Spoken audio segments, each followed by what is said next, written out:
And now we come to the thrilling time of the double.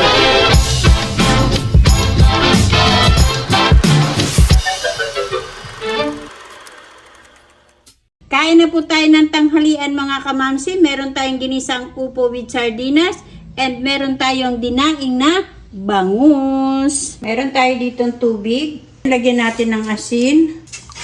Then haluin natin. Lagay natin yung 1 kilo natin na binili na bangus. Ipinadaing ko na yan mga kamamsi. Then ibabad natin to sa asin at tubig. Kahit 30 minutes lang mga kamamsi para mawala lang yung mga dugo-dugo niya sa isda. At mamaya babalikan natin yan after 30 minutes. Siguraduhin nyo na nakababad yung isda dun sa tubig. Ayan, ganyan. Then saka natin takpan. Balikan natin siya after 30 minutes. So after 1 hour na pagbabad natin sa tubig at asin ng ating isda, ayan, wala na siyang dugo-dugo. So hugasan ko muna para mawala yung alat niya. Gawa tayo ng pagbababara ng ating bangus. Maglagay tayo ng suka. Depende na yan kung gaano karami yung ibababad. Then 2 buong garlic. Seasoning, optional po yan if gusto nyo maglagay. Pamintang durog. Then asin, depende sa inyong panglasa. Maikos natin yan para lumasang mabuti yung bawang. So okay na yan mga kamamsi. And then ilagay na natin. Maaga nyo itong gawin para maibilad nyo yung inyong isda. Kasi ito sa akin, ibibilad ko pa to. For 30 minutes ko lang yan ibababad. Kailangan ko maghabol sa araw kasi baka mamaya umulan. Hindi ko siya maibilad. Diyan natin ilagay para maibabad ng mabuti at matakpan. And after mga 30 minutes, tatanggalin na natin yan at ibibilad natin sa init ng araw. Ayusin nyo lang na ganyan. So takpan muna natin and balikan natin siya 30 minutes to 1 hour. Babad na yung ating isda. Sobra 1 oras ko na ibabad ito. So ayan mga kamamsi, ibilad na natin ito at balikan natin mamaya kapag tuyo na. So ayan, kakain na tayo. Hindi pa siya masyadong daing na as in tuyo na siya. Hindi pa siya masyadong dry pero pwede na yan mga kamamsi. Nagpainit na ako ng oil dito, then magpiprito na tayo nito. Medyo pa, tuyo-tuyuin nyo pa ng konti para crispy pag niluto nyo. Masarap yan kapag yung pinatuyo nyo talaga.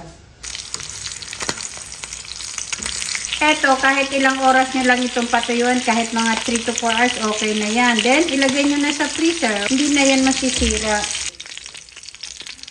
So, yan, okay na yan mga kamamsi. Tanggalin na natin. Hindi natin lahat piprituhit. Hindi man natin kayang ubusin. So, eto na mga kamamsi, ang ating dinaing na bangus. Kain po tayo mga kamamsi.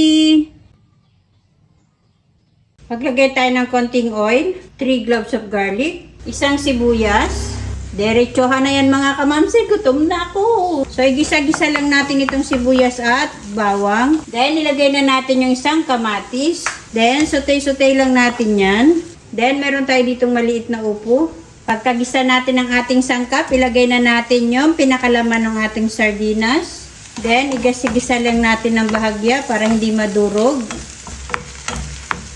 Saka natin ilagay yung ni-slice natin isang maliit na upo. 20 pesos po ang bili ko ng fresh na fresh sa kanilang garden. Then, sauté natin. Maglagay tayo ng pampalasa. Maglagay tayo ng seasoning. Depende na sa inyo kung maglalagay kayo. Then, oyster sauce. Konting pamintang durog. Lagay natin yung isang bell pepper. Then, yung pinakasabaw ng ating sardinas. Lagyan ko ng konting tubig yung ating pinakalata. Then, haluin natin ng bahagya. Maglagay tayo ng konting patis. Depende sa inyong panglasa. Saka natin haluin at takpan natin hanggang sa lumambot yung ating upo. I-check natin. So, nakadepende na po sa inyo kung dadamihan ninyo ng sabaw. Kung marami naman kayong anak, hindi dagdagan nyo ng sabaw. So, atikman na natin yan. Atikman natin. Okay na yan mga kamamsi. Napakasimpleng recipe, napakamura, kayang-kaya ng inyong bulsa. So, eto na mga kamamsi ang ating ginisang upo with sardinas. Kain na po tayo mga kamamsi. Meron tayo ditong 1 cup of rice. May dinaing tayo dyan na bangus. So, meron tayo dito na gulay. Then, lagyan natin yan ng sardinas. Kain na po tayo mga kamamsi. Kain po. Harap. Oh, di ba ang crispy niya? Kaya may sausawan tayo. Ang crispy.